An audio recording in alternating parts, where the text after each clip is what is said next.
Bom dia, pessoal. Hoje a gente está aqui para estar vendo grandezas proporcionais, tá?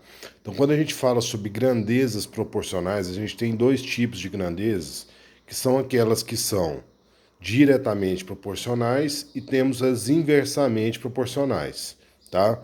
Quando eu tenho as diretamente proporcionais, eu vou ler dessa forma, assim, ó, que vai aparecer para a gente, ó. O x é diretamente proporcional a y, tá? Então, a grandeza x, que é diretamente proporcional à grandeza y, tá certo? O que acontece quando elas são diretamente proporcionais?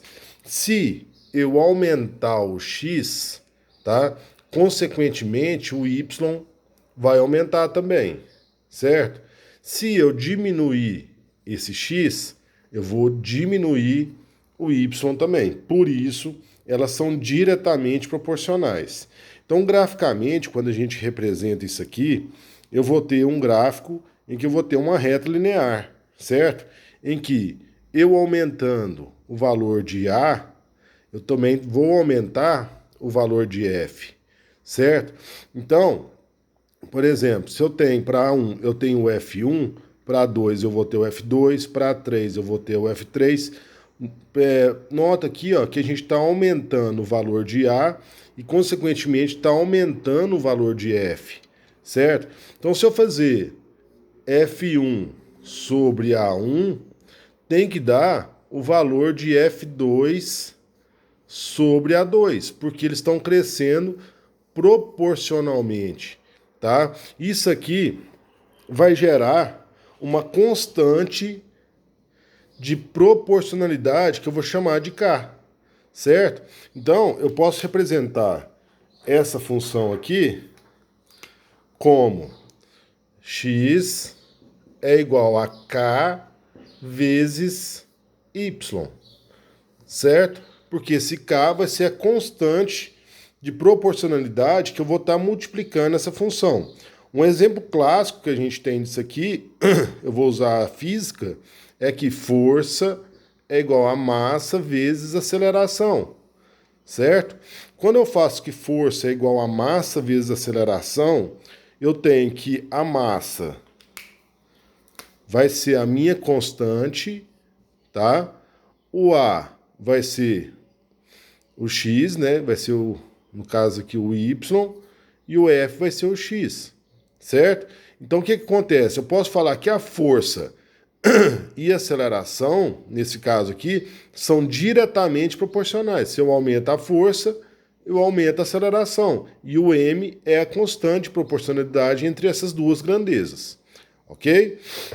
Já quando eu falo de grandezas inversamente proporcionais, eu tenho que o x ele vai ser inversamente proporcional ao y. Tá vendo? Então, ó, quando eu tenho o inverso de y, quer dizer que é uma grandeza inversamente proporcional, tá? Então, se eu aumentar o valor de x, o valor de y vai diminuir. Se eu vou diminuir o valor de x, eu vou aumentar o valor de y, tá? Isso aqui, ó, graficamente eu vou ter uma relação dessa forma aqui, tá certo? Em que, se eu fizer o y1 sobre x1, vai ter que ser igual a x2 sobre y2. Tá vendo aqui como eu inverti os valores aqui, ó, tá? Eu pus a relação de y1 sobre x1 e x2 sobre y2. Eu tive que inverter, por quê? Olha só, o y1 está para x1, o y2 está para x2. Então, eu aumentei aqui o x de x1 para x2, e o que aconteceu com o y? Eu diminuí o valor de y, porque o y2, ó, tá para o x2 e o x1 tá para y1. Por isso, eu tenho essa relação, tá? Então, eu posso escrever isso aqui dessa forma. O x é igual a k vezes 1 sobre y, que pode ser escrito também como x é igual a k sobre y. Ou então, o k vai ser x vezes y, passando ele multiplicando aqui, ó. Tá certo? Então, esse caso aqui é um caso de grandezas inversamente proporcionais. Um exemplo também da física que a gente pode usar é que a velocidade é a distância sobre o tempo. Então, se eu tomar a distância como uma constante, k, eu vou ter que o v, que é a velocidade, é inversamente proporcional ao tempo. Então, se eu aumento o valor do tempo, o valor da velocidade, eu vou diminuir o valor do tempo gasto para percorrer essa distância. Se eu diminuo a velocidade, eu vou aumentar o tempo para percorrer essa distância. Tá claro? Ok? Olha só. A gente tem aqui dois exemplos de tabela para a gente ver essas grandezas, direta e inversamente proporcional. Tá? Então, olha só, no exemplo 1, eu tenho a estimativa de média de médicos por 1.000 habitantes. Então, eu tenho uma tabelinha aqui do número de pessoas pelo número de médicos. Tá? Então, olha só, o número de pessoas, quando são 1.000 pessoas, tá, por habitantes, eu vou ter uma média de médicos de 7,5. Tá? Se for para 2.000, vou ter 15. Se for para 3.000, vai para 22,5. Então, o que está acontecendo aqui? Eu estou aumentando o número de pessoas. E o que está acontecendo com o número de médicos? Está aumentando também. Então, nesse caso aqui, eu tenho uma grandeza diretamente proporcional. É o GDP.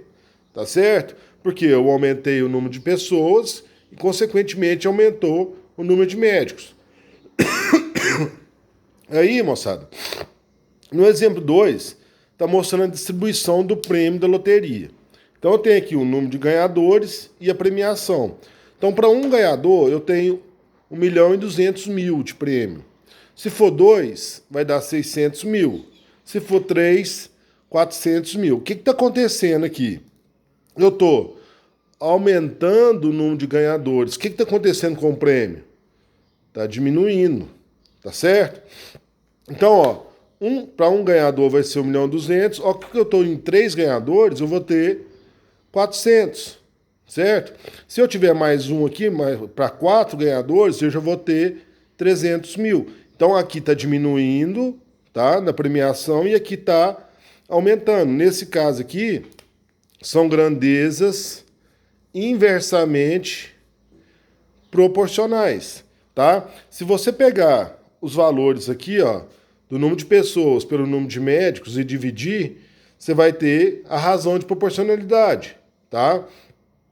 E, no caso aqui, se eu fizer o inverso, tá? Que um é o inverso de 1.200.000, o 2 é o inverso de 600.000, eu vou ter a razão de proporcionalidade também, tá certo? Mas o interessante é você analisar a situação e saber usar se é direta ou inversamente proporcional. Isso é muito importante quando a gente vai trabalhar com a regra de 3, que é o próximo conteúdo, em que a gente tem que saber diferenciar isso para montar a regra de 3. Tá certo? Ok? Beleza, então.